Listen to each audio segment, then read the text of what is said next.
You may be asking yourself, why do I keep choosing the same types of partners over and over again? Actually, what people more often do is they say, why do I keep attracting the same partners over and over again, or any variation upon that theme of the question? So from our subjective experience, we may be experiencing, God, I just keep attracting this same type of person into my life over and over, or I seem to be very, very attracted to this type of person. So I haven't used the word narcissism yet. Let me use it now. Narcissism. There are people in the world, for certain and for sure, who are not very nice. They're a little bit unpleasant. And these are people who seem to be uniquely comfortable making other people suffer quite intensely so that they can get more pleasure from life. Imagine it's me with you. I'm very comfortable with you suffering intensely, but not because of any great goal or lofty reason, comrade, you must sacrifice yourself for the good of humanity. This will make the world a better place. I'm so sorry. It's literally just, you need to have your life ruined so that I feel a bit better about myself, so that I get to enjoy your time, your attention, access to your money, access to your resources, sexual access to you. You basically just make me feel a tiny bit better. Oh, is it ruining your soul? Are you feeling like you're going to be permanently damaged for the rest of your life? Yeah, that's of no importance to me. I need what I need. So there's this strange asymmetric disparity between how much I'm going to gain from this, which is, if you think about it, it's not nothing to be loved by you, to be cared for by you. I'm going to gain that. But if you look at what the cost to you is, so I'm very comfortable knowing that I'm ruining someone's life. I may be ruining, if it's romance, I may be ruining their capacity to love forever. We know that, and yet we keep attracting that type of person, or we keep being attracted to that type of person. Obviously, these relationships are to some degree co-created. So then we have to ask, why would that be? And forget what you have heard about narcissism for a second. Forget the dogma that I give you or that other people have given you, and just try and think philosophically for a second. Let's use other language. Let's not say narcissism. And let's not use you, and let's not use me. There is a person over there. Imagine them. And they consistently get into a particular type of relationship, which is based on, let's say, roughly three things: deception, manipulation, and double standards. So their partner is not operating by the standards they expect them to. And they're deceiving them, and they're manipulating them into doing things that they don't really want to do, into being things they don't really want to be. And that person keeps on getting into that type of a relationship, either in their careers or in their friendships, or seemingly with their family members, or seemingly with their romantic partners. And the people that person reports are unpleasant human beings. They don't care about the amount of suffering they cause others. They don't care about the truth. They don't care about fairness. They just want what they want, broadly speaking. We can say all of that without saying narcissistic abuse and without saying narcissist, right? Why would they keep finding themselves in these kinds of relationships with that type of a person over and over again? So if we pull back, we would say, broadly speaking, these are asymmetric relationships. They're unfair. They're unpleasant to experience, with quite aggressively unpleasant people who present as being something they're not. I'll say it again. They're in relationships that are asymmetric and unfair with people who present as being, decent enough, but pop the hood and you'll find a different character underneath. Why would that happen? Of course, it's very, very tempting to use typical psychotherapeutic ideology to say, well, if that's what they're patterned to in childhood, that's what they'll do in adulthood. And I think that there's a lot going for that. I think that way of approaching it has legs. Is there any other possible explanation for why that might happen? Or if it's not an alternative explanation, is it's something that so far we just haven't really been looking at. I have a hypothesis. Before I give you the hypothesis, I want to say this. Our culture in the Anglosphere, I don't want to say in the West, but in the Anglosphere, so like America, Canada, the United Kingdom, Australia, and New Zealand, has become very psychologized. So we have a tendency to pathologize completely normal behavior. A tendency. It's not that we pathologize everything. We have a tendency to over pathologize normal behaviors. And we lean into a psychotherapeutic worldview. So we have a way of understanding an epistemology that is rooted, roughly speaking, in psychotherapeutic coordinates. And this can be a little bit dangerous because, now coming back to my alternative hypothesis, if we treat the world and the people in it as a kind of a kindergarten and the people in the world as the kinder of the garden, the children in the garden, then we start to absolve people of the moral responsibility to behave righteously. We absolve people of the moral responsibility to behave in accordance with a sense of morality. We absolve people of the responsibility to act as adults in a way that is positive to the community rather than negative to the community. And whether we like it or not, we are interconnected, we are interrelated, we do live in communal systems. That's just a fact of life. Why does psychotherapy do that? Well, psychotherapy does that quite rightly, from the best of intentions. When you're talking to a client and you're a psychotherapist, there is a parent-child dynamic at play there. It's undeniable. And in order to help a client, if they have a problem and I want them to not have a problem and I'm being a psychotherapist, it is not helpful to bring moral judgments upon them for the things that they've done. Nobody's been morally judged out of a mental illness, I don't think. Had they been, the world would look very differently and we wouldn't have as much mental illness as we do. You can't judge somebody out of a mental illness. So in psychotherapy, we would say we should probably operate in a morally relativistic space. We won't worry about morality too much here. We'll worry about the client's subjective experience. We'll look at them from a systems thinking point of view. Why do they do what they're doing? What could they do differently? And in a psychotherapeutic clinic, that is probably the right way to operate to an extent. I think we can bring morality, we can bring issues of moral philosophy back to psychotherapy, and we probably should, and we probably will. We'll probably see that in the next 10, 15 years because psychology and psychotherapy move quite slowly, but we probably will. Where it is poisonous is when what should happen in the clinical relationship spills out into the real world.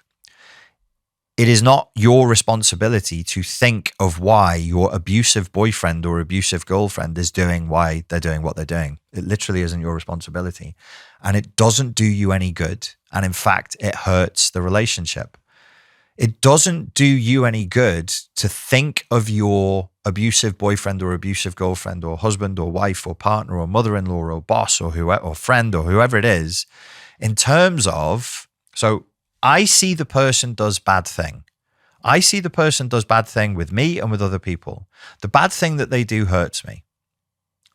That's where it stops. That's where it should stop. In the modern world, in the psychologized world, we say they do bad thing. It's implicit in the ideological soup we swim in. As a good person, I should start looking to forgive them for the bad thing that they do by having empathy and understanding why. Why do they do a bad thing? Well, but her mother, you see, her mother wasn't very kind to her. This guy's acting like a dickhead. Well, you see, the environment in which he was raised. And what I would say is that's all sickness. Now that I've said that, I want to say this, another thing. That's been said. Let's put it to one side. Another element to narcissistic abuse that we're maybe ignoring because of these ideological coordinates that we swim inside of, which is everybody's a victim, the world is a kindergarten, and if we're enlightened, conscious, good, virtuous people, we should open ourselves to the reason why people act in criminal and morally repugnant ways, instead of just looking at them and going, you just acted in a criminal, morally repugnant way, full stop. That's it. That's the end. It bleeds out into our understanding of abusive relationships because now we have a tendency to remove agency from the people who do these things. And I think it's probably high time we put the agency back and started to say, well, look, these cluster B personality disorders are very controversial. They're poorly defined diagnostically. No one argues with that. You can't, any of you, find me a YouTube personality, a psychiatrist, a PhD who says, no, these are really good. The way borderline is defined, super. The way narcissistic personality disorder is defined, it's top, tip top. They nearly chucked all that stuff out 15 years ago because it was so poorly defined diagnostically. And if you're interested in that, you can look it up. Where do we go from here? I would suggest we probably should start looking at the agency of the person and stop thinking in terms of, so let's do it like this. So I have two hands here. In this hand is narcissistic personality disorder as a clinical entity. In this hand, I want you to imagine hashtag mental health on a social media post. It just says hashtag mental health. I don't think it's very wise of us to mix these two things together. I don't think that that's a very, very smart thing to do. When I say hashtag mental health, I'm referring to the cheap, superficial signaling of, oh, I care about mental health. Like, that's great. I hear celebrities do it all the time, presumably because their PR managers tell them that's a good thing for them to do because it's trending. And I'm like, what? It doesn't mean anything. That's like saying, I want human beings to suffer less. Big whoop. That's what does that mean? It's cheap, it's superficial, it's ill-defined, it's hashtag mental health. But implicit in hashtag mental health and implicit in the clinical entity called narcissistic personality disorder, if we add these two things together, you know what we have? An absolution of responsibility. Do you persecute somebody for having depression? Would you do that? Would you persecute somebody for having anxiety or ADHD or bipolar or, I don't know, kleptomania or OCD? Name the mental health issue. Probably not. And I think largely speaking, we would all agree that persecuting people for having a mental health issue would be immoral. So then you can't actually call out or demand consequences for somebody who is in the hashtag mental health clinical entity constellation of behaviors, can you? So as much as it helps to say this particular peculiarly nasty person with this particular peculiarly nasty set of behaviors, God, what is this? Oh, it's so helpful to know that it has a name and it's called narcissistic personality disorder. How much help does that give me? Yes, I see other people in the forums. They also experience, oh God, I'm not alone. Thank God, I was going crazy. The clinicians agree it's real. These people all agree that they've experienced it as well. Super, that really helps. And it really does. And that's why in 2010, 2011, when they tried to throw it out the DSM, the counteracting movement said, look, if you take narcissistic personality disorder away, all of the victims are going to feel betrayed. They're going to feel cut off. They're going to feel like they don't have any way to use language to say to the clinicians what's happened. And they said, okay, we don't want to do that. Leave it in as it is. As much as it helps you in your initial phases of recovery is as much as it stops you in the further phases of recovery. Recovery level white belt, recovery level yellow belt, green belt. This is hugely helpful. This is real. It really happened. It's really a recognized pattern of behaviors and other people have experienced it. Thank you. When you transition and you've got an understanding of all that and you're trying to get on with your life, not recover from the past and rebuild a life and get into a new relationship, as much as this helped you before is exactly the same amount, I claim, that's going to stop you from now on. Why?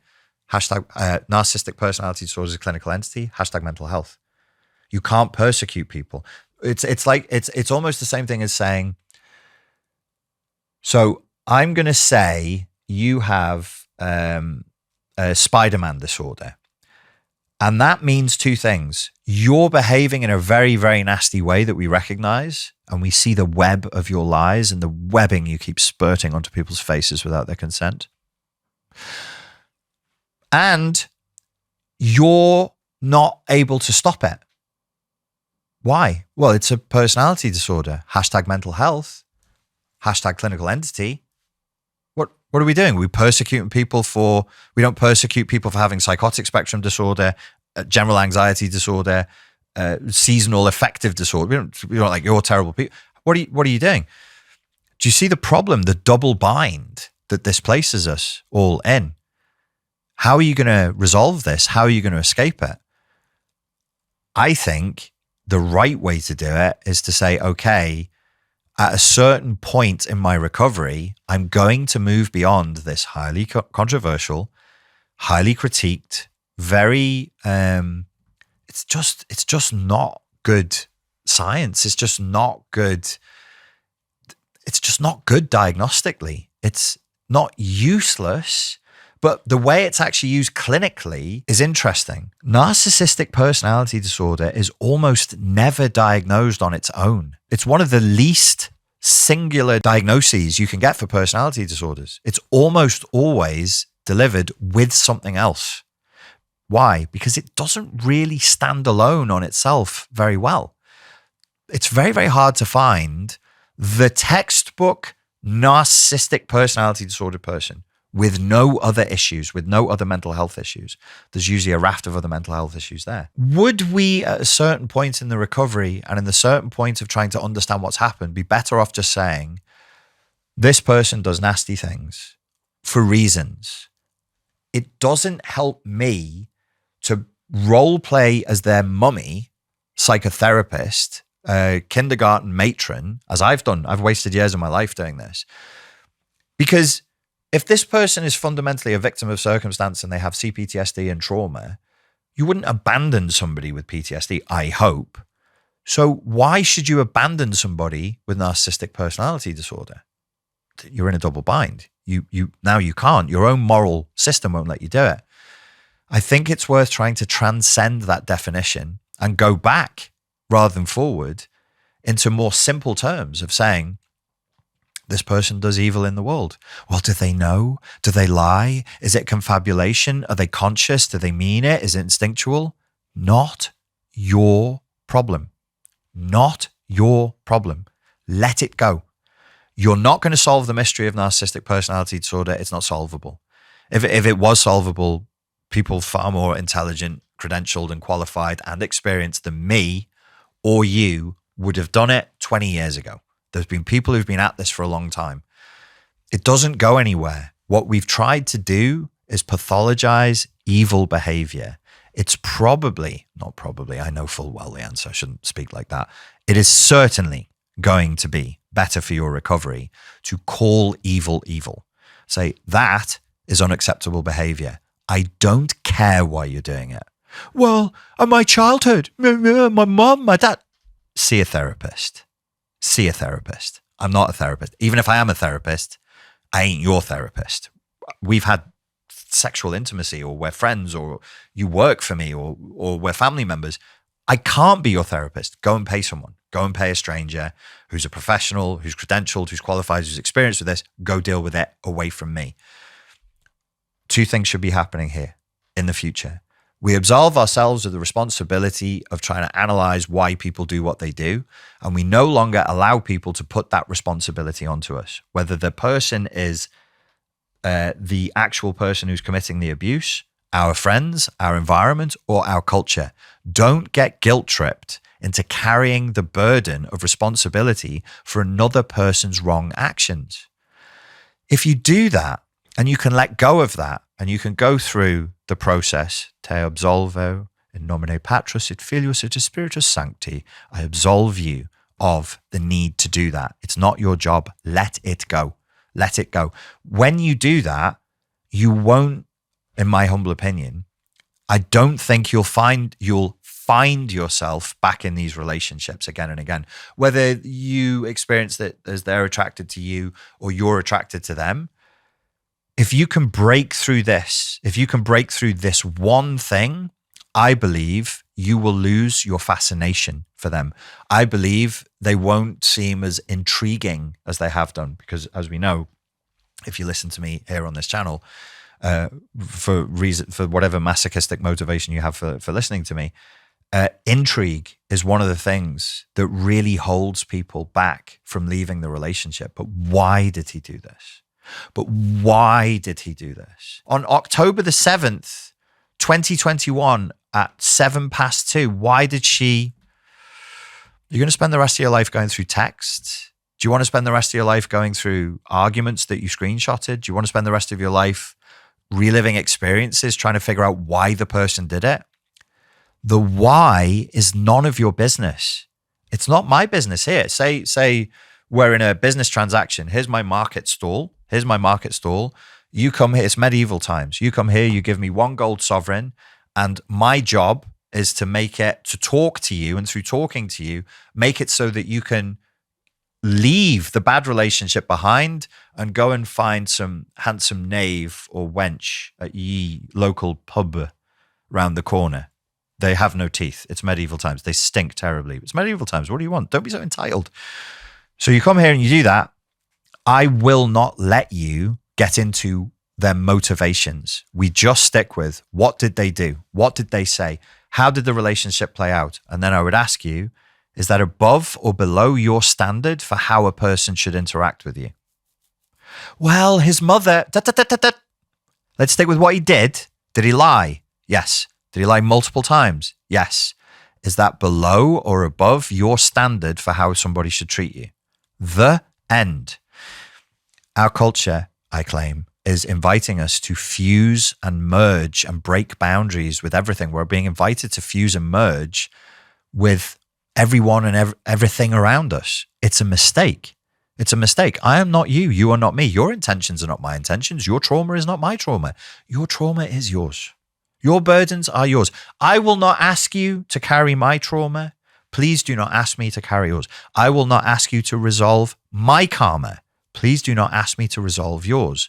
If you need a therapist, see a therapist. If you need a priest and you need to be exorcised of your demons, go and find one, for I am not one. And that's how I would do it. I would keep it as simple as that. I work on YouTube. YouTube is like, we're under, most YouTubers will tell you, we're under quite a bit more pressure than we used to be in terms of what we can say, what we can't say. I have people who follow me. They have a tolerance for how much truth I can give them. And if I step outside of the lines, they can get upset. Some people, when I say, let's explore the reasons why where your responsibility lies in the relationship, they get really, really upset. That's victim blaming. It's not victim blaming. Like, presumably, you were awake and alive and present when the relationship was playing out. What are we going to do? Say we have no responsibility? I'm not going to treat, I've been in 2 of these relationships. I'm not treating them like a car crash. I'm not going to, well, they were car crashes, but I'm not going to treat it like, somebody just hit me in a car or I got hit by a bolt of lightning off a cloud. I was there. I interacted. They didn't just seduce me. I seduced them. I was being seductive. We were in that game. Now, when I saw abusive patterns of behavior and I didn't recognize them clearly and respond to them clearly, I would like to know why I did that, and I would like to not do it again so that I can be safe in the future and so that I can have different types of relationships in the future. That's how I address this issue. Obviously, that's not for everybody. I don't see the use of pretending to be some pure victim who's been attacked by a pure predator, like, Count Dracula flew down from his castle and bit you on the neck. The people we're talking about are fundamentally, they're con artists, they're liars. They may present as being exceptional in certain ways, but beneath the hood, they're not. They're perfectly average people. So that is why I think you attract the same type of person again and again. And that is what I think you should do about it. Absolve yourself of the responsibility of getting into why they do what they do. Notice what they do and say, I can choose as an adult to accept this behavior or to not accept this behavior and go and take my time and attention to someone else. Hello, ladies and gentlemen. We have an intensive for you throughout the month of February. This is 30 days to get through the narcissistic abuse reprogramming course. If you do choose to take this intensive option that has a clear start date, a clear end date, You'll be receiving guidance and support and accountability in the community. You will get a special 2-hour-long live Q&A with me every week to offer you guidance, answer your questions. If you want to, you can chat on the video with me. You'll also be getting daily instruction from me as to what to do. So every single day you're on this course, you will know exactly what it is that you're due to do. If you are a person who prefers to pull the Band-Aid off quickly and you're ready to do something in a way that is rapid but intense, then you can join us by hitting this link here. Thank you.